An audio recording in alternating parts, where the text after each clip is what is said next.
प्राचीन काल की बात है, शूरसेन देश में एक चक्रवर्ती सम्राट, अगर इस प्रसंग को बहुत ध्यान से सुनोगे तो काफी लाभ प्राप्त होगा। मोह का नाश करने वाला बहुत उत्तम प्रसंग है, अहंकार का दमन करने वाला बहुत उत्तम प्रसंग है, भगवत प्राप्ति के लिए बहुत उत्तम प्रसंग है। प्राचीन काल की बात है, शूरसेन देश में चक्रवर्ती सम्राट महाराज चित्रकेतु राज्य करते थे। वो इतने धर्मात्मा थे कि बिना जोते बोए पृथ्वी अपने आप अन्न देती थी, अपने आप रस देती थी, अपने आप फल देती थी। गेहूं बोने की जरूरत नहीं, अपने आप जैसे जंगली फल फूल होते हैं ऐसे सब अन्न रस फल फूल होते थे। धर्मात्मा राजा की ऐसी राज्य वृत्ति में स्वयं पृथ्वी सब फल फूल अन्न रस देती थी बिना जोते बोए। और उनके 1 करोड़ रानियां थीं। संतान नहीं हो रही थी तो रानियां बढ़ाते चले जा रहे थे, और किसी में भी ऐसी सामर्थ्य नहीं कि संतान उत्पन्न कर दे। इसका आध्यात्मिक भाव समझ लीजिए। चित्त ही चित्रकेतु है और उसकी करोड़ों वृत्तियां ही रानियां हैं, और उसका फल भगवान की प्राप्ति है। अगर वृत्ति भगवान में नहीं लगी तो व्यर्थ ही है। ये करोड़ों वृत्तियां ही रानियां हैं, और चित्रकेतु अर्थात चित्त ही, चित्त की वृत्तियां करोड़ों होती हैं, चित्त एक और चित्त की वृत्तियां करोड़ों, और उसका फल भगवान वासुदेव की प्राप्ति हो जाना, वही संतान की उत्पत्ति है। किसी में भी फल उत्पन्न करने की, संतान उत्पन्न करने की योग्यता नहीं रही। रानियां बढ़ती गई 1 करोड़, कोई संतान नहीं, कोई गर्भ धारण करने की सामर्थ्य नहीं रख रही थी। चित्रकेतु के पास किसी बात की कमी नहीं थी। सुंदरता, उदारता, युवावस्था, कुलीनता, विद्या, ऐश्वर्य, संपत्ति सब कुछ था, पर संतान नहीं। 1 करोड़ रानियां सब बांझ। बड़ी चिंता उनको हुई। सारी पृथ्वी के 1 क्षत्र सम्राट, 1 करोड़ सुंदर रानियां, समस्त वैभव पर एक भी संतान नहीं। अब उनके हृदय में बहुत जलन, बहुत ताप कि मेरा जीवन व्यर्थ है। जो गृहस्थ है और उसके पुत्र संतान नहीं होती, उसको पुत नाम का नरक प्राप्त होता है। अगर भगवान को अपना मानकर भजन कर ले तो हर ऋण से मुक्त होकर परम पद को प्राप्त हो जाता है। कल एक विदेश से आए हुए भगत थे, शायद ऑस्ट्रेलिया या कहां, ऐसे ही बोल रहे थे। कहे थे हम 2-4 साल से प्रवचन सुन, बड़े अच्छे साधक थे, तो उनका हम भगवान का भजन न करें। मेहनत से कमाते हैं, कभी कोई पाप कर्म नहीं करते, किसी से कोई मतलब नहीं है, अपने परिवार का पोषण करते हैं, जरूरी भगवान का भजन करना, फिर क्या हमें मोक्ष नहीं प्राप्त होगा? हम कहा नहीं, दुर्गति प्राप्त होगी। क्यों? हम कोई पाप कर्म करते हैं? नहीं। पर मालिक की संपत्ति को मुनीम हड़प ले तो सबसे पहले बुद्धि खराब हो गई। भगवान की वस्तु को तुम अपना मान रहे हो और भगवान का स्मरण नहीं कर रहे हो, भगवान को समर्पित नहीं कर रहे, अपराध है। नाथ सकल संपदा तुम्हारी, मैं सेवक समेत सुतनारी, और राधा राधा राधा, और सारे कर्म भगवान को समर्पित। अब मोक्ष हो जाएगा, अब कल्याण हो जाएगा। बोले नियत खराब ना हो तो? नियत तो पहले ही खराब कर दी। मालिक की संपत्ति को अपनी मान करके भोग रहे हो, नियत तो पहले ही खराब कर दी। यही बिना अध्यात्म के सूक्ष्मता को समझे जीव, ऐसा क्या भजन की जरूरत है? हम अपने परिवार, तुम्हारा परिवार है, तुमने पैदा किया है। 1 करोड़ रानियां एक भी पुत्र नहीं पैदा कर पा रहे। भगवान ने तुम्हें दिया, स्त्री दिया, पुत्र दिया, घर दिया, मकान दिया, दुनिया की सब संपत्ति तुम्हें जो दी, तो तदीयम वस्तु गोविंदम तुभ्यमेव समर्पये, उससे भगवान की आराधना करो, भगवान का स्मरण करो। अगर ये नहीं करते हो, नर्तन कर फल विषय न भाई, भजिए राम सब काम भियाई। तो तुम्हारी नीयत खराब है, तुम्हें दंड मिलेगा। बड़े अंदर से जल रहे महाराज चित्रकेतु के 1 करोड़ रानियां, एक भी पुत्र नहीं। जब कोई धर्मात्मा पुरुष परेशान होता है तो महात्मा से मिला दिया जाता है, या तो महात्मा के यहां पहुंचा दिया जाता है या महात्मा उसके यहां पहुंच जाते हैं। तो समर्थ अंगिरा ऋषि और देवर्षि नारद, ये विभिन्न लोकों में विहरण करने वाले महापुरुष, ये पहुंच गए चित्रकेतु के महल में। राजा ने देखा अंगिरा जी पधारे, प्रत्युत्थान अर्घादि अर्पित करके साष्टांग प्रणाम किया, बैठाला, आतिथ्य सत्कार किया और चित्रकेतु जी चरणों के समीप बैठ गए। अंगिरा जी ने कहा कि राजा तुम दुखी से दिखाई दे रहे हो, तुम्हारा राष्ट्र, कोष, सेना, परिवार, ये सब ठीक है ना? कौन सी परेशानी, तुम चिंताग्रस्त कैसे हो? और राजन, सुखी वही होता है जो अपने मन को वश में कर लेता है। सब कुछ ठीक हो लेकिन मन वश में ना हो तो जलाता रहता है, उक्लेश देता रहता है। बड़े बड़े लोकपाल भले अधीन हो जाएं, लेकिन अगर मन अधीन नहीं हुआ तो वो असंतुष्ट जलता रहेगा। तुम संतुष्ट नहीं हो, क्या बात है? क्योंकि असंतुष्टता का कारण कामना होती है। तुम्हारे मुख पर चिंता स्पष्ट झलक रही है, असंतोष झलक रहा है, स्वयं तुम ही उसके कारण हो। क्या कामना कर बैठे हो? महाराज अंगिरा ऋषि तो त्रिकालज्ञ थे, पर उनके मुख से कहलाना चाहते थे। सम्राट चित्रकेतु ने कहा, भगवान, जिन योगियों की तपस्या, ज्ञान, धारणा, ध्यान, समाधि के द्वारा सारे पाप नष्ट हो चुके हैं, जिनका जीवत्व नष्ट हो चुका है, वो त्रिकालज्ञ होते हैं। उनको अंतर और बाहर दोनों बातें पता होती है, और वो बातें आपको पता है। मैं जानता हूं आप त्रिकालज्ञ महापुरुष हैं। ऐसा होने पर भी जब आप जानबूझकर मुझसे ही सुनना चाहते हैं तो मैं आपकी आज्ञा मान करके निवेदन करता हूं। मुझे पृथ्वी का एक छत्र साम्राज्य प्राप्त है, ऐश्वर्य प्राप्त है, संपत्तियां प्राप्त हैं, लोकपाल भी जिनके लिए लालायित रहते हैं ऐसे भोग प्राप्त हैं। 1 करोड़ रानियां हैं, फिर भी एक भी संतान नहीं। महाभाग्यवान महर्षि, मैं तो बहुत दुखी हूं, और मैं ही दुखी नहीं, मेरे पितर भी दुखी हैं, क्योंकि उनको पिंडदान नहीं मिलेगा। जब संतान ही नहीं तो क्या होगा? अब परलोक में मुझे नरक मिलेगा। ऐसी व्यवस्था कर दीजिए कि लोक परलोक मेरा सुखमय हो जाए। श्री सुखदेव जी कहते, परीक्षित, जब राजा चित्रकेतु ने इस प्रकार प्रार्थना की तो सर्व समर्थ एवं परम कृपालु ब्रह्मपुत्र भगवान अंगिरा ने त्वष्टा देवता के योग्य चरु निर्माण करके उनका यजन किया, और चित्रकेतु की सबसे बड़ी रानी, जो सद्गुणवती और महान स्वभाव वाली, कृतद्युति उनका नाम था।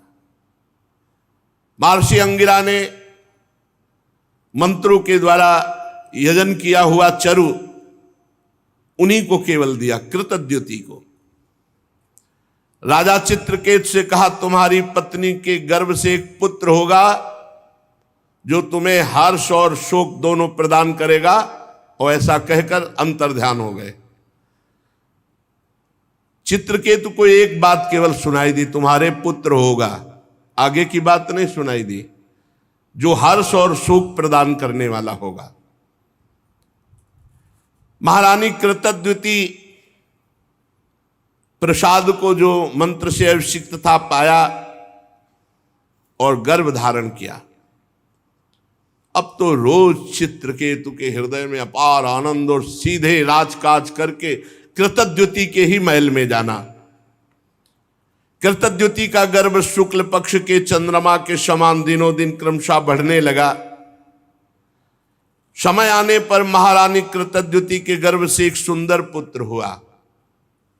जिस दिन से गर्भ रहा उस दिन से गर्भ जब आज प्रकट हुआ, महाराज रोज वहीं जाते और ये बात शेष रानियों के हृदय में आग पैदा कर दी कि आने की तो बात क्या, देखते भी नहीं महाराज, बस जब देखो कृतद्युति के महल में। अब जब पुत्र हुआ तो महाराज ने राजकाज में भी जाना कम कर दिया, बस इतने आनंदित पुत्र के लाड़ प्यार में खूब लुटाया हर्ष। सम्राट थे, कोई कमी तो थी नहीं। वस्त्राभूषणों से सुसज्जित होकर ब्राह्मणों से स्वस्ति वाचन कराया, पुत्र का जात कर्म संस्कार करवाया और ब्रह्म ऋषियों को ब्राह्मणों को सोना चांदी वस्त्र आभूषण, गांव के गांव और घोड़े हाथी 6 अर्बुद गौओं का दान किया। 6 अर्बुद। राजा चित्रकेतु पुत्र के लिए धान सब कुछ, जो जो मांगा सब कुछ ब्रह्म ऋषियों को, मांगने वालों को। जैसे मेघ वर्षा करता है ऐसे धन की वर्षा की चित्रकेतु जी ने, क्योंकि बड़ी कठिनाई और कामनाओं के बाद पुत्र की प्राप्ति हुई। महारानी कृतद्युति बहुत गर्व में, क्योंकि पुत्र हुआ तो उनका सबसे बड़ा सम्मान। 1 करोड़ रानियां थी, अन्य रानियों के हृदय में बहुत ही सवतिया डाह, ये बहुत जलन वाला होता है। एकत्रित होने लगी और कहे बहन तुम्हारे यहां आए महाराज? बोले नहीं हमारे यहां। बोले देख रही हो रोज कृतद्युति के पास जाते हैं, हम देख रहे हैं कि महाराज कृतद्युति को प्यार कर रहे हैं क्योंकि उनके पुत्र हुआ, हम सब बांझ हैं इसलिए हमारा तिरस्कार कर रहे हैं। एक तो वैसे ही हम जल रही थी कि हमारे गर्भ नहीं रहा, उनके गर्भ हुआ, और दूसरे महाराज भी प्यार नहीं कर रहे। इतनी डाह पैदा हुई कि आपस में कहने लगी कि हम तो अभागिनी हैं ही, पर इनको भी सौभाग्यशालिनी रहने नहीं देंगी। बड़ा विचित्र है ये डाह जो है, ईर्ष्या जो है, ये बहुत जलन पैदा करती है और बड़ा अनर्थ करा देती, बड़ा पाप करा देती है।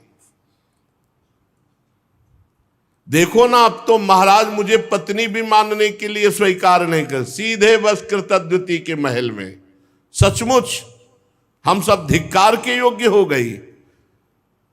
देखो हम तो दासियों के समान भी नहीं रही, हम लोग बड़ी अभागिनी हैं। बार बार तिरस्कार पा करके भी सह रही इस तिरस्कार। अब सबने कृतद्युति के प्रति द्वेष प्रकट किया, और द्वेष डाह से बुद्धि मारी जाती है। उनके हृदय में क्रूरता छा गई और सबने एक संगोष्ठी बैठा ली अन्य रानियों ने, और कर कहा कि अगर राजे कुमार मार दिया जाए तो कृतद्युति जो फूली फूली घूम रही है ये सब ठीक हो जाएगा। देखो ईर्ष्या कौन सा रूप धारण करती है। नन्हे राजकुमार को मारने का प्लान बना लिया, संकल्प कर लिया। अब प्रायः धाय मां राजकुमार की सेवा में कई लगी रहती थी। एक धाय को संपत्ति और भय, संपत्ति दिया और भय कि अगर नहीं करेगी तो तेरे मृत्यु दंड दिलाएंगे। तो वो तो रानियां ही हैं, भयभीत हो करके बच्चे के दुग्ध में हलाहल जहर डाल करके पिला दिया गया। देखो ईर्ष्या के कारण इनको ये ध्यान नहीं रहा कि महाराज की हालत क्या होगी।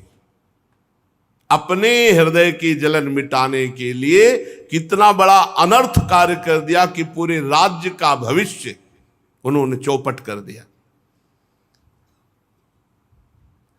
अब जब बच्चा सो रहा है तो नजदीक जाकर कृतद्युति लौट आती, हाल तो बहुत आनंद से सो रहा है, इधर उधर डोलती, लेकिन बहुत समय हो गया। अब धाय से कहा उठाकर ला बालक को, जो आ गया।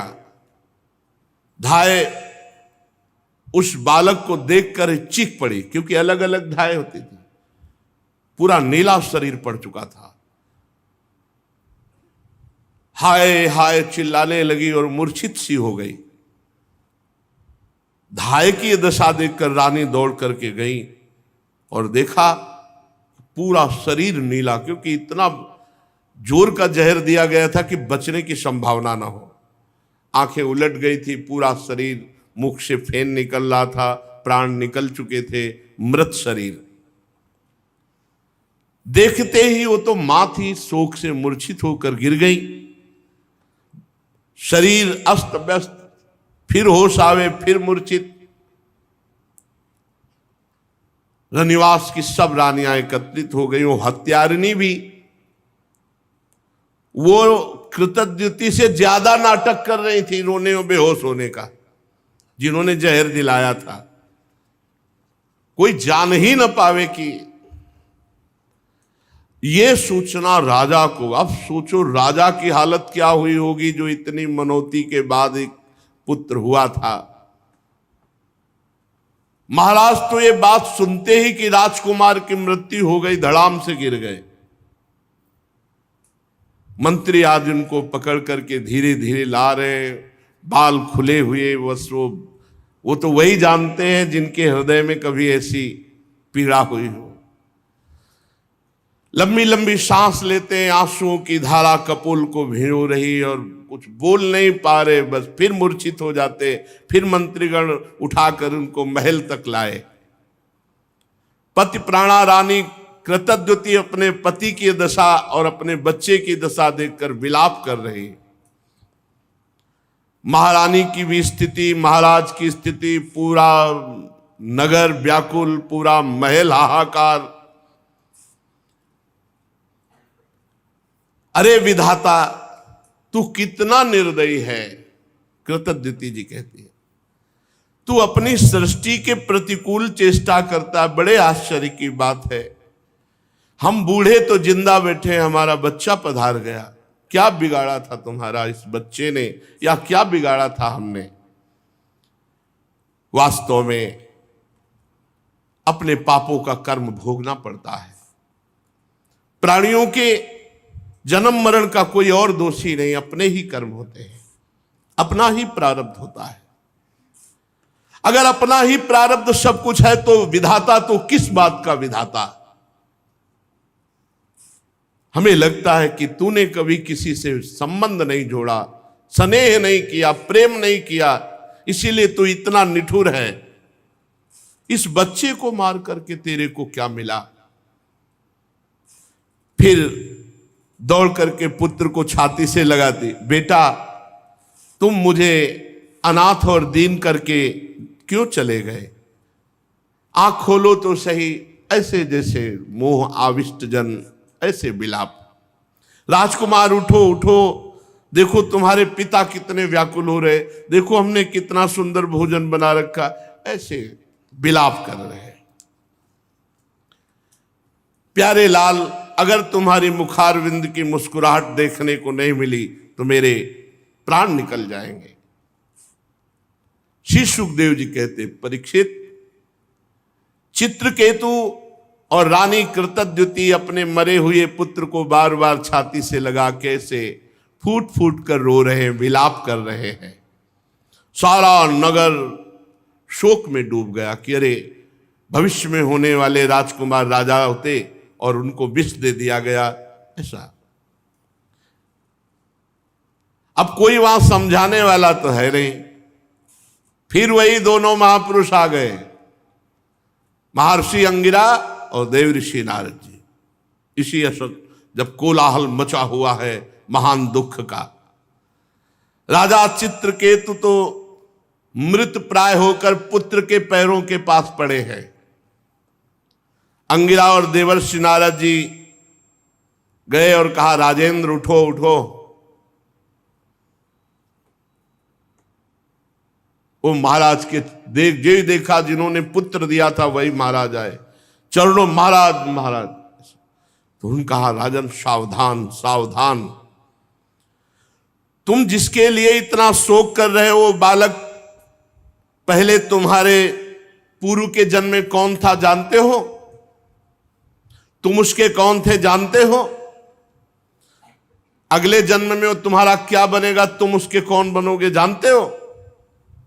अरे राजन, जैसे हवा के प्रवाह से बालू कण मिल जाते हैं फिर अलग हो जाते हैं, ऐसे ये ना यहाँ कोई किसी की पत्नी ना यहाँ कोई किसी का पुत्र है, कर्मानुसार कुछ समय के लिए आया फिर चला जाएगा। जैसे कुछ बीजों से दूसरे बीज उत्पन्न होते और नष्ट हो जाते हैं, ऐसे भगवान की माया की प्रेरणा से कुछ उत्पन्न होते हैं, कुछ नष्ट होते रहते हैं। ये चक्र चलता रहता है। सत्य वस्तु परमात्मा है। सत्य वस्तु ये पुत्र पत्नी ये व्यवहार नहीं है, इनमें विराजमान परमात्मा है। भगवान सबके अधिपति हैं। जन्म मृत्यु आदि विकार शरीर के होना है, निश्चित होना है, सबके होंगे, हम तुम भी जाएंगे। और उस परमात्मा का कभी नाश नहीं होता, अविनाशी का। राजन, जैसे बच्चे घर घरौंदे बनाते हैं, खेल खिलौने बनाते हैं, खेलते हैं, बिगाड़ देते हैं, ऐसे ये संसार का खेल है। वो भगवान इसको अपने आप में रचता है, अपने आप से खेलता है, अपने आप का विनाश करता है। तुम क्यों इतना विकल हो रहे हो? पिता की देह द्वारा माता की देह से पुत्र की देह की उत्पत्ति होती है। पिता माता और पुत्र इन तीनों में परमात्मा विराजमान है, कोई नहीं जान पाता। बाहरी दृष्टि से अपने संबंधों को मान लेते और जब समय आता है बिछुड़ते तो हाय हाय करते। ये सब अविद्या कल्पित, माया कल्पित है। जब महर्षि अंगिरा और देवर्षि नारद जी चित्र के उसको समझा बुझा रहे थे तब उन्होंने मुख धोया और धैर्य धारण करके कहा कि ज्ञानवान महान, आप इस समय मेरी बुद्धि काम नहीं कर रही। आप अवधूत वेश में हम पर कृपा करने भगवान ही आए हैं। मैं जानता हूं भगवान के प्यारे ब्रह्मवेत्ता जब हम जैसे कोई धर्मात्मा दुखी होते तो अपने आप आकर कृपा करते हैं। सनत कुमार, नारद, ऋभु, अंगिरा, देवल, असित, अपांतरतम, भगवान व्यासदेव, मार्कंडे, गौतम, वशिष्ठ, भगवान परशुराम, कपिल देव, शुकदेव, दुर्वासा, याज्ञवल्की, जातुकर्ण, आरुणि, रोमस, च्यवन, दत्ताते, आसुरी, पतंजलि, वेदशिरा, बोध्यमुनि, पंचशिरा, हिरण्यनाभ, कौशल्य, श्रुतदेव, ऋतध्वज, ये सिद्धेश्वर भूमंडल में घूमते ही रहते हैं। जब किसी धर्मात्मा पुरुष को कोई विपत्ति आती है तो किसी न किसी रूप में बदल कर आते हैं और उसका सहयोग करते हैं, ज्ञान उपदेश करते हैं। हमें लगता है आप लोग हमें ज्ञान उपदेश करने के लिए आए हो। तो महर्षि अंगिरा ने कहा राजन जरा नेत्र खोल करके देखो, मैं अंगिरा ऋषि देवर्षि नारद है। जब तुम पुत्र प्राप्ति के लिए विकल होकर बोले थे, हम ही ने तुम्हें पुत्र प्राप्ति का वरदान दिया था और कहा था तुम्हें हर्ष और शोक होगा। ये तुम्हारे सामने खड़े भगवान के स्वरूप देवर्षि नारद हैं। जब हम लोगों ने देखा कि तुम्हारा जैसा धर्मात्मा राजा पुत्र शोक से अज्ञान अंधकार में डूब रहा है तो सोचा चलो धर्मात्मा को शोक में डूबने का अवसर नहीं दिया जाता। तुम्हारे ऊपर अनुग्रह करने के लिए, कृपा करने के लिए भगवान ने हम दोनों को भेजा है। सच्ची बात तो यह है कि जो धर्म का पालन करता है वो शोक करने योग्य नहीं होता। वैसे तो मैं तुम्हें जब पहली बार ही आया था तो तुम्हें ब्रह्म ज्ञान का उपदेश देने के लिए आया था, लेकिन देखा कि तुम पुत्र कामना से युक्त हो तो पहले तुम्हारी ये कामना नष्ट हो तब तुम्हें ज्ञान की प्राप्ति होगी। इसीलिए मैंने तुम्हें ज्ञान न देकर पुत्र दिया।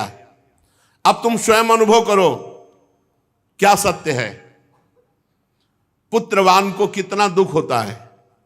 यही बात स्त्री, घर, धन, विविध प्रकार के ईश्वर संपत्तियां जिसमें हम अपनापन कर लेते हैं वो परिणाम में दुख ही देता है, क्योंकि संसार दुखालयम अशाश्वतम। राजन, ये शोक मोह भय दुख का कारण है भगवान से विमुख होना। ये मन के खेल खिलौने हैं, ये माया का जादू है। इसलिए सृष्टि के राग में न फंस करके जो भगवान का भजन करता है वही शोक रहित होता है। तुम परमात्मा में स्थित हो। देवर्षि नारद जी ने कहा, राजन मैं तुम्हें एक मंत्र देता हूं, इस मंत्र का जाप करो, 7 दिन में भगवान शंकरषण शेष जी का तुम्हें दर्शन हो जाएगा। भगवान शंकर आदि ने श्री शंकरषण देव की ही चरणों का आश्रय लिया था और द्वैत का भ्रम त्याग कर महामहिमा में शुद्ध ज्ञान को, इससे बढ़कर कोई नहीं है, इसी को परम पद कहते हैं। देखा कि मंत्र लेने में रुचि नहीं है क्योंकि पुत्र पधारा है। शोक और समय मंत्र देवर्षि नारद जी ने आकर्षण किया उस जीवात्मा का जो पुत्र के रूप में आई थी। देवर्षि नारद जी ने कहा, जीवात्मन पश्य भद्रम ते मातरम पितरम चते सुहृदो बांधवास तप्ता सुचा त्वत्कृत्या भृशम कलेवरम स्वाम अविश्य शेषमायु सुहृदव्रता भुंक्ष भोगान पितृ प्रत्तान तिष्ठ नृपासनम। चलो इस शरीर में आ जाओ और पूरी आयु व्यतीत करके तब फिर यहां से जाना। आ जाओ, जीवात्मा को बुलाया। ये देखो तुम्हारे पिता कैसे व्यतीत हो रहे, माता कैसे, और सब पूरा महल कैसा रो रहा है। आओ और पिता के दिए हुए भोगों को भोगो, और मैं कह रहा हूं पूरी आयु व्यतीत करो। चलो अपने शरीर पे आ जाओ। जीवात्मा ने आवाज की, कहा, देवर्षि जी आप कह रहे हैं, आप कह रहे हैं कि मेरे पिता है, माता है। अरे इसके कितनी बार मैं बाप बन चुका हूं, कितनी बार इसका माता बन चुका हूं। ये मेरा माता पिता नहीं है। ये कितनी बार भाई बन चुका है, कितनी बार नाती बन चुका है, कितनी बार हमारा शत्रु बन चुका है।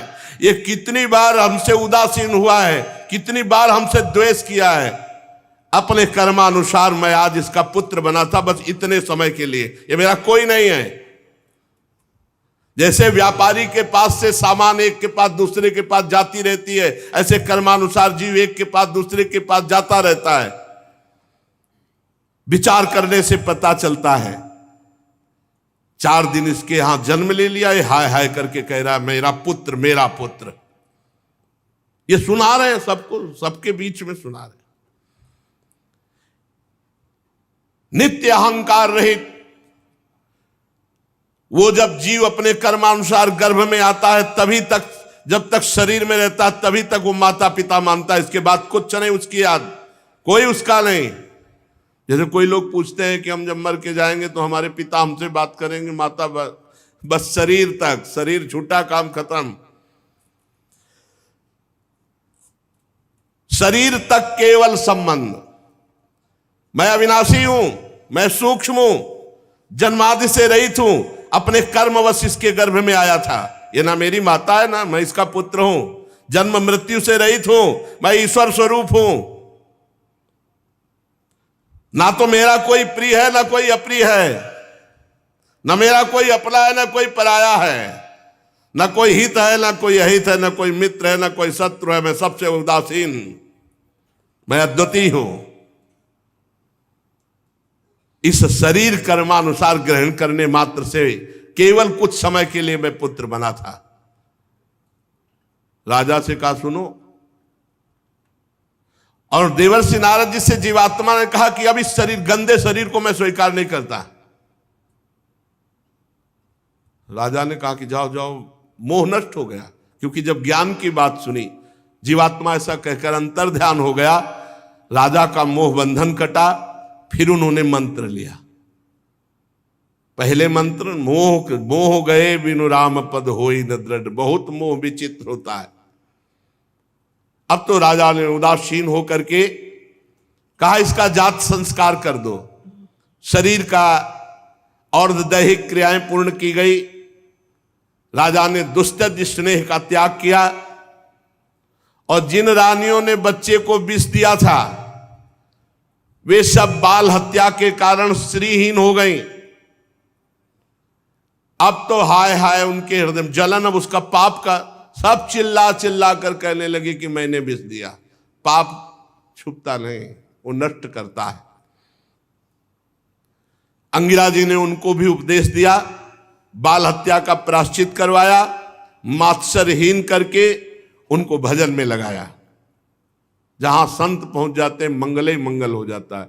उन सब माताओं को जिन्होंने ईर्ष्यावश जहर दिया था, बाल हत्या का प्रायश्चित करवाया, मात्सरहीन किया और उनको भजन का उपदेश किया। अंगिरा जी और नारद जी के उपदेश से राजा चित्रकेतु के हृदय में वैराग्य, उन्होंने तत्काल संपूर्ण राज्य छोड़ दिया और जो मंत्र दिया था उसका एकांत में यमुना जी में विधि पूर्वक स्नान करके समस्त धार्मिक क्रियाएं की और संयतेंद्रीय होकर के नारद जी को जो गुरुदेव के रूप में वर्ण करके उनके द्वारा दिए हुए मंत्र से, अब नारद जी ने कहा कि सुनो, मंत्र तो है, मैं एक विद्या का उपदेश करता हूं जिससे तुम बहुत जल्दी महान पदवी को प्राप्त हो जाओगे।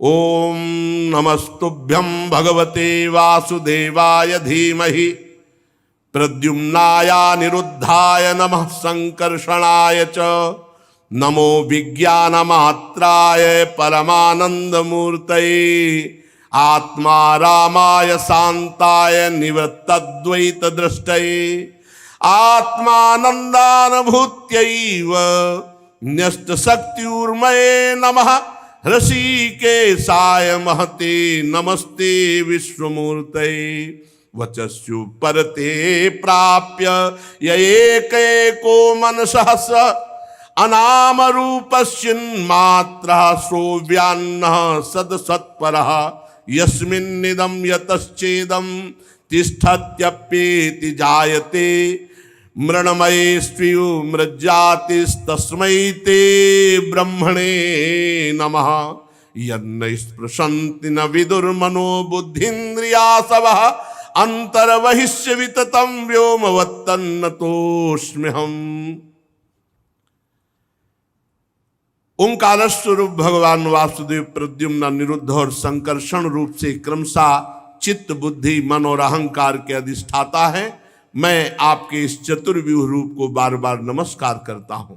आप विशुद्ध विज्ञान स्वरूप हैं, आपकी मूर्ति परमानंदमयी है, आप अपने स्वरूप भूत आनंद में मगन रहते हैं, आप माया जनित राग द्वेष आदि दोषों का तिरस्कार करते हैं। हे प्रभु, मैं आपको नमस्कार करता हूं।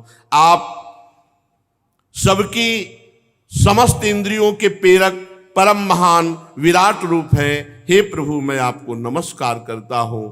मन सहित वाणी आप तक ना पहुंच करके बीच से ही लौट आती है। उसके उपरत हो जाने पर जो अद्वितीय नाम रूप रहित चेतन मात्र और कार्य कारण से परे की वस्तु होए, वो प्रभु आप है। आप हमारी रक्षा कीजिए।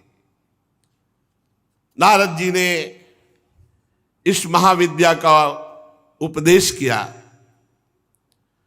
देवर्षि नारद अपने शरणागत भक्त चित्रकेतु को इस विद्या का उपदेश करके महर्षि अंगिरा जी के साथ अंतर्ध्यान हो गए। चित्रकेतु ने देवर्षि नारद के द्वारा उपदिष्ट मंत्र और विद्या के अनुसार 7 दिन तक केवल जल पीकर बड़ी एकाग्रता से रात दिन अनुष्ठान किया, जप किया। 7 रात के पश्चात राजा चित्रकेतु को विद्याधरों का अखंड आधिपत्य प्राप्त हो गया। इसके बाद कुछ ही दिनों में इनका मन और भी शुद्ध हुआ, तो इन्होंने देखा देवादिदेव भगवान संकर्षण शेष जी सामने विराजमान है। उन्होंने देखा कि पहले बड़े बड़े सिद्धेश्वर, फिर उनके बीच में गौरवर्ण नीलांबर धारण किए हुए भगवान शेष जी, सिर पर किरीट, बाहों में बाजूबंद, कमर में करदनी, कलाई में कंगन, आभूषण चमक रहे, नेत्र रत्नाने हैं, मुख पर प्रसन्नता छा रही। भगवान शेष जी का दर्शन करके चित्रकेतु पूर्ण निष्पाप हो गए। अंतःकरण स्वच्छ निर्मल हो गया। हृदय में ऐसा आनंद आया कि शेष भगवान के दर्शन से अश्रु प्रवाह होने लगा। रोम रोम आनंद से खिल उठा। आदि पुरुष भगवान शेष जी के चरणों में बार बार नमस्कार। आंखों से आंसू टपक रहे, बार बार भगवान के चरणों में प्रणाम कर रहे हैं। प्रेमोद्वेग से एक अक्षर भी नहीं निकला। बहुत देर तक वो रुदन करते रहे। भगवान शेष जी की कुछ भी स्तुति न कर पाए। थोड़ी देर बाद भगवान की कृपा शक्ति से उनमें कुछ बल आया। तब अपनी विवेक बुद्धि से मन और इंद्रियों को समाहित करके भगवान के द्वारा प्रेरित भगवान की स्तुति करने लगे चित्रकेतु जी। चित्रकेतु जी ने कहा, हे अजित, जितेंद्रिय एवं समदर्शी साधुओं ने आपको जीत लिया है। अजित जिता सममति भी साधुभिर भवान जितात्मभिर भवता विजितास्ते पिच भजता मकामात्मनाम या आत्मदोति करुणः। जिन्होंने अपनी इंद्रियों पर विजय प्राप्त कर लिया है, जो सब में भगवान का दर्शन करते हैं, ऐसे संतों ने हे अजित आपको जीत लिया है। आपने अपने सौंदर्य माधुर्य कारुण्य आदि गुणों से अपने भक्तों को वश में कर लिया है। अहो आप धन्य हैं। जो पुरुष निष्काम भाव से आपका नाम जप करते हैं, आप करुणा परवश होकर अपने आप को उन भक्तों को दे डालते हैं। हे भगवान, जगत की उत्पत्ति स्थिति प्रलय आपके एक लीला विलास है। विश्व निर्माता ब्रह्मादि आपके अंश के भी अंश हैं। फिर भी वे पृथक पृथक अपने को जगत कर्ता मानकर स्पर्धा करते हैं। नन्हे से नन्हे परमाणु से लेकर बड़े से बड़े महातत्व पर्यंत संपूर्ण वस्तुओं के आदि अंत और मध्य में केवल आप ही विराजमान हो। छोटे से छोटे परमाणु में भी आप विराजमान हैं। अणुअणियान महतो महियान। प्रभु, कोई भी वस्तु ऐसी नहीं जिसमें आप न विराजमान हो। भाई यही बात समझ में आ गई तो सर्वत्र भगवान का साक्षात्कार। जो नर पशु केवल विषय भोगों में लगे हुए हैं, आपका भजन नहीं करते हैं, उनको नरक की प्राप्ति होती है। आप कह दो कि हम कुछ पाप नहीं, रह ही नहीं सकते बिना पाप किए। अगर भगवान का भजन नहीं तो बुद्धि शुद्ध नहीं तो पापाचरण तो होगी। और सबसे पहली बात, आप भेजे ही गए हो भजन करने के लिए मानव देह में। यदि सत्कर्म नहीं किया, भजन नहीं किया तो अपराध है दंडनीय। ये भागवती का अपराध है। राजकुल का नाश होने के बाद जैसे उसके अनुयायियों की जीविका चली जाती है, ऐसे ही जो देवताओं की आराधना करते हैं, तो जब सृष्टि में उनका नाश होता है तो उनके आराधकों का भी नाश हो जाता है। हे परमात्मन, आप ज्ञान स्वरूप हैं। जो सकाम भावना से युक्त होकर के अन्य अन्य उपासना में लगे हैं, आपका भजन नहीं करते, वो जन्म मृत्यु के बंधन से कभी मुक्त नहीं हो सकते। जीव को सुख दुख की प्राप्ति कराने वाली ये कामनाएं ही हैं, ये द्वंद्व हैं। इसलिए हे अजित, विशुद्ध भागवत धर्म का जिसने आश्रय ले लिया, जो निरंतर भजन करता है, जिसके आप ही हो संग्रह परिग्रह अकिंचन है, जो आप में ही अपनी अहमता ममता समर्पित कर दिया है, वो इस आवागमन से मुक्त हो जाता है। अन्य कोई उपाय नहीं। जो भागवत धर्म का पालन करता है, जिसका सब कुछ भगवान ही है, जो रात दिन भजन करता है, वही इस आवागमन से मुक्त होता है। भगवान, आपके दर्शन मात्र से मेरा अंतःकरण का सारा मल धुल गया। आपके अनन्य प्रेमी भक्त देवर्षि नारद जी ने मुझे जो जो कहा था वो सब ठीक वैसा ही मिला। हे अनंत, आप संपूर्ण जगत की आत्मा हैं। अतएव संसार में जितने प्राणी हैं उन सबका बल आप हैं। चाहे जुगनू हो चाहे सूर्य, जुगनू से लेकर सूर्य तक आपसे ही प्रकाशित है। अर्थात छोटे बल से लेकर बड़े बल तक आपके ही बल के द्वारा सब बलवान हैं, पर कोई ये जान नहीं पाता। प्रभु आपकी चेष्टा से ही ब्रह्मांड में चेष्टा प्रकट होती है, बड़े बड़े लोकपालों में चेष्टा होती है और छोटे छोटे जीवों में भी चेष्टा होती है, आपके ही बल से। हे शास्त्र शीर्षा शेष भगवान, आपको नमस्कार है।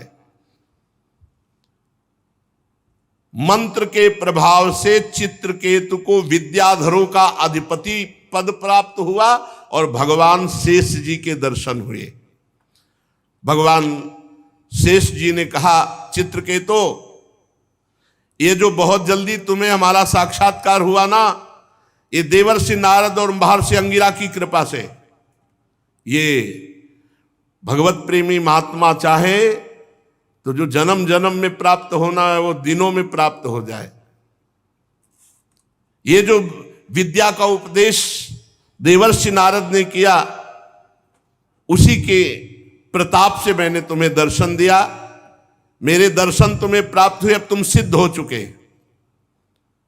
मैं समस्त प्राणियों का आत्मा हूं, मैं पालन करता हूं, मैं ही शब्द ब्रह्म वेद हूं, मैं ही पर ब्रह्म की अनुभूति हूं।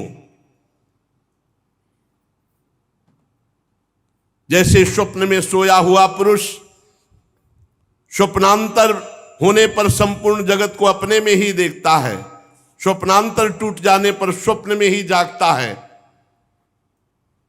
ऐसे ये जागृत की स्वप्नमयी अवस्थाएं हैं, ये मायामयी है और इनसे मैं अतीत परमात्मा हूं। सांसारिक सुख के लिए जो चेष्टाएं की जाती हैं उनमें श्रम है, क्लेश है, परंतु जो सत्य सुख के उद्देश्य से की जाती है वो परम सुख प्रदान करने वाली है। नाम जप करते हुए सांसारिक चेष्टाएं करो, सुख मिलेगा। नाम भूल करके सांसारिक चेष्टाएं करोगे, यही फंसा के दुख के जाल में डाल देंगी।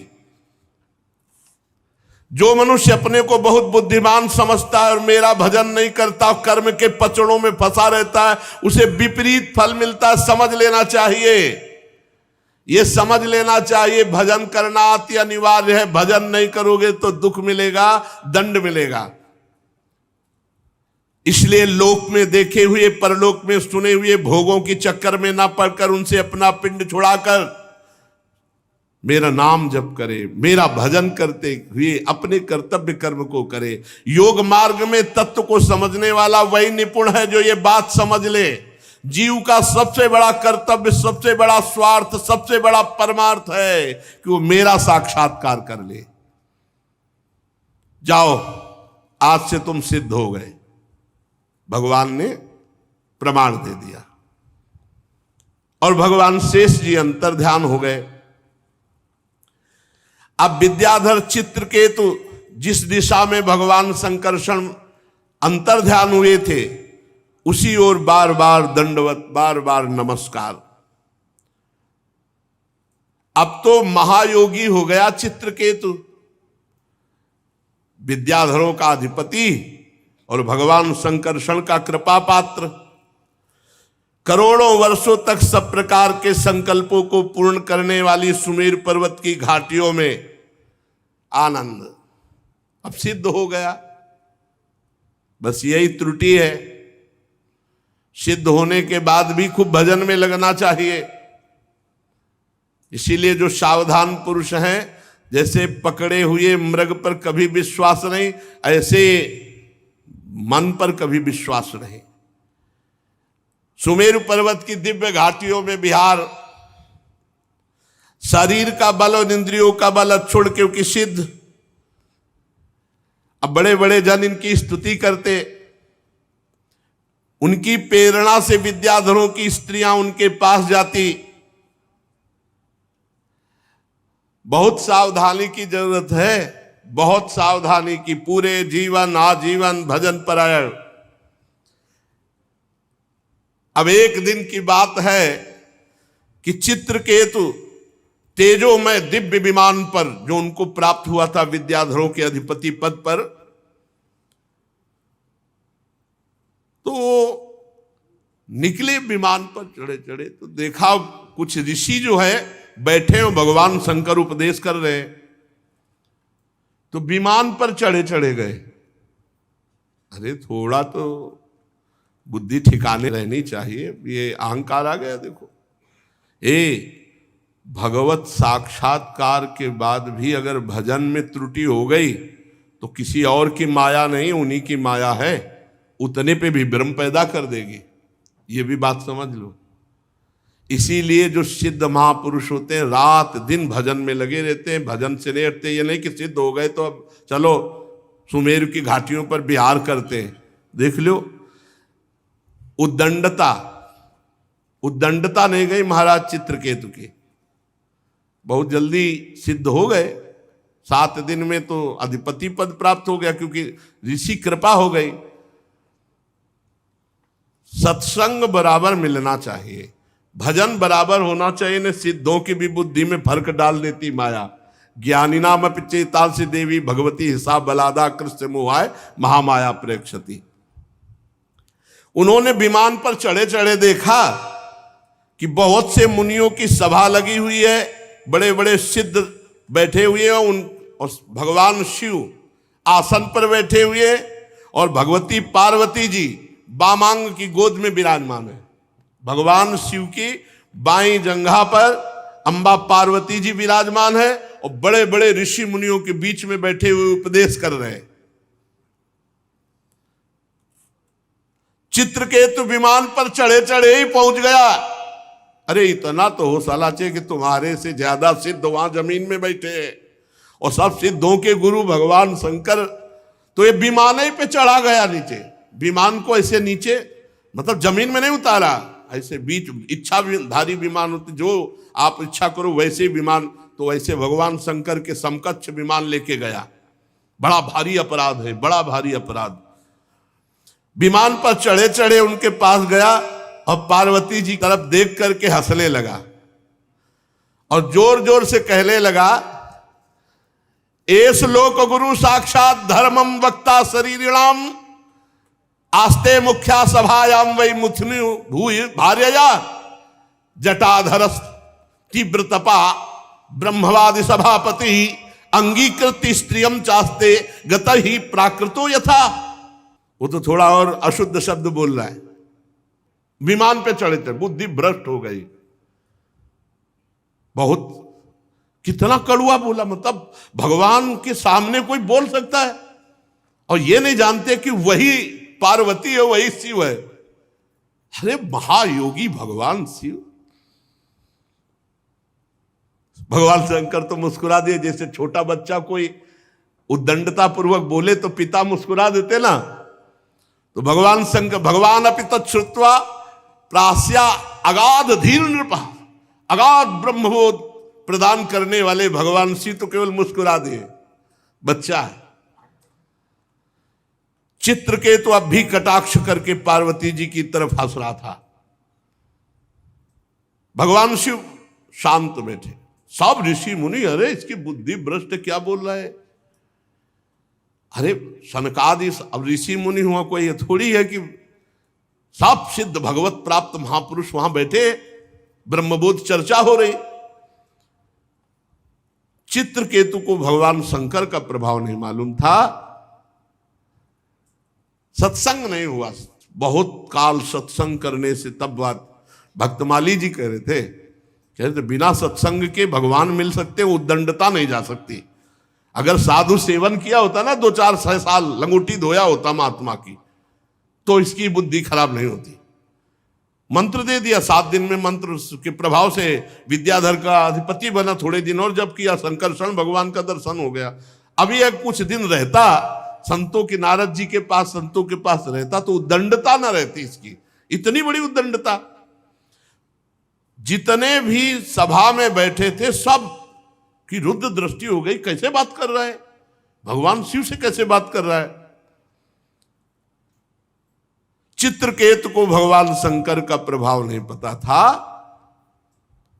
इसलिए वो ऐसे अशुद्ध शब्द बोल गया। और उसको एक अहंकार हो गया।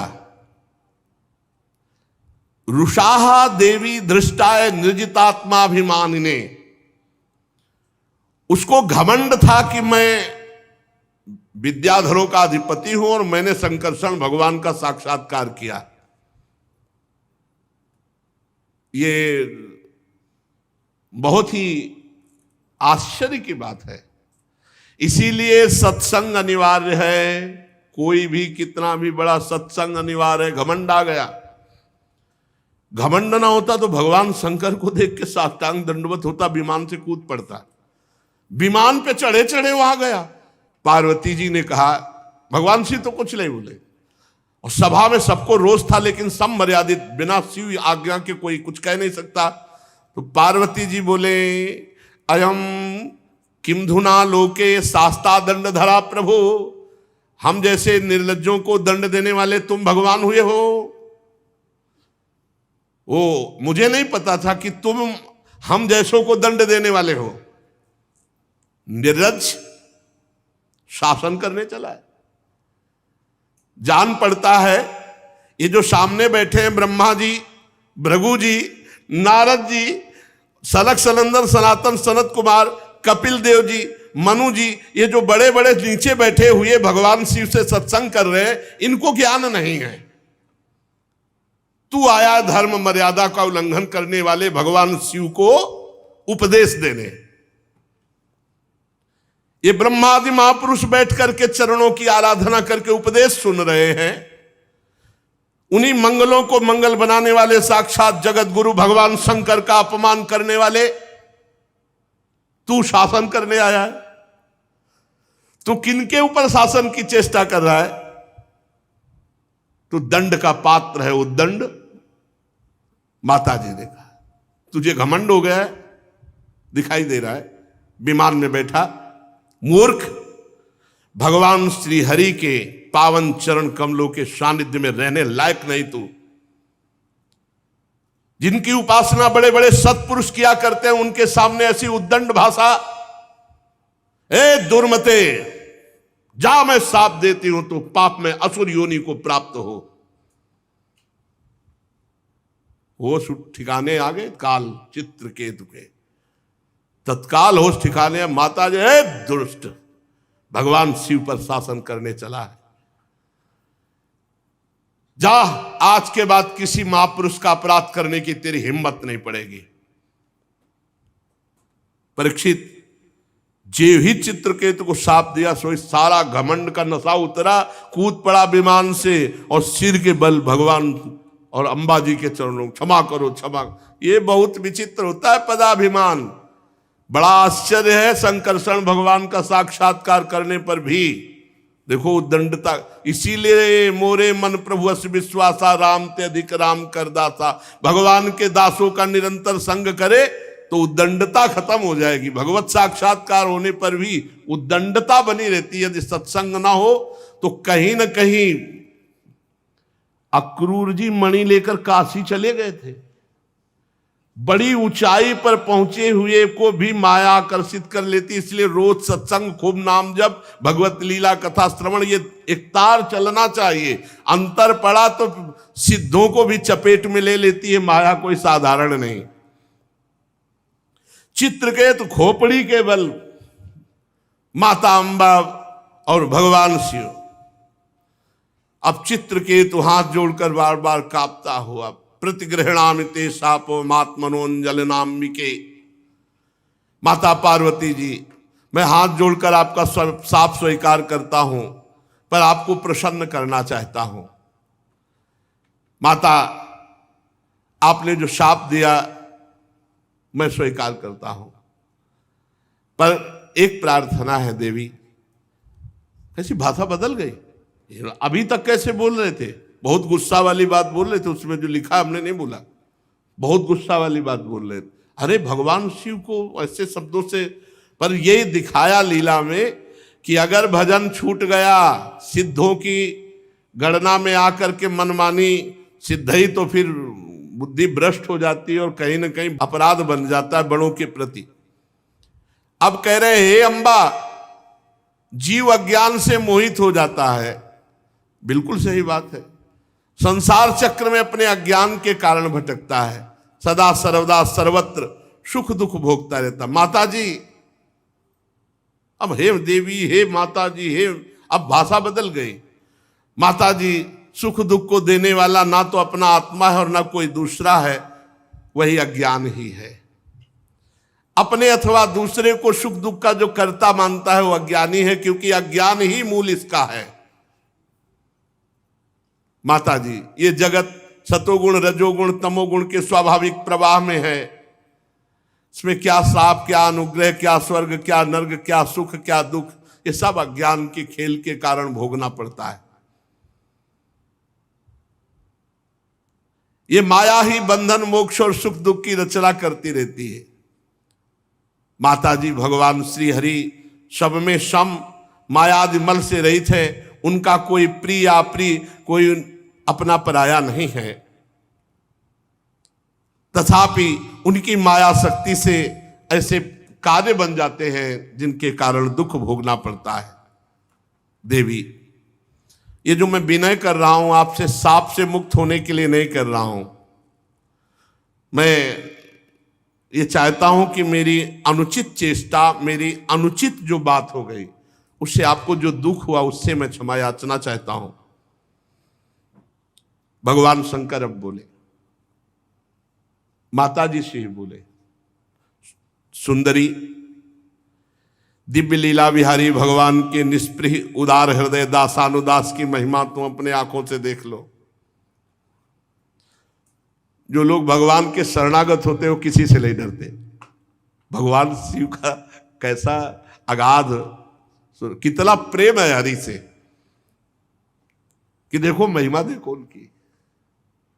ये उन्हीं की महिमा से विमान पे चढ़े चढ़े हमें डांट रहा था। ये उनकी महिमा है। सुंदरी, दिव्य लीला विहारी भगवान के निष्प्रिय और उदार हृदय दासानुदासों की महिमा तुमने अपनी आंखों से देख ली। ये भगवान की महिमा, श्री हरि की महिमा। इसमें भगवान शिव गुस्सा नहीं हो रहे, वो महिमा देख रहे श्री हरि की। जो लोग भगवान के शरणागत होते हैं देवी, वो किसी से नहीं डरते, क्योंकि उन्हें स्वर्ग मोक्ष नरक इन सब में एक भगवान की ही कृपा दिखाई देती है। उनको कोई डर नहीं है। जीवों को भगवान की लीला से ही देह का संयोग होने के कारण सुख दुख, जन्म मरण, शाप, अनुग्रह आदि द्वंद्व प्राप्त होते हैं। भगवान शंकर ने बड़ा सुंदर उपदेश किया, जल्दीबाजी में उसका स्वाद नहीं ले पाएंगे, तो फिर शेष चर्चा आगे। श्री राधा वल्लभ लाल की जय।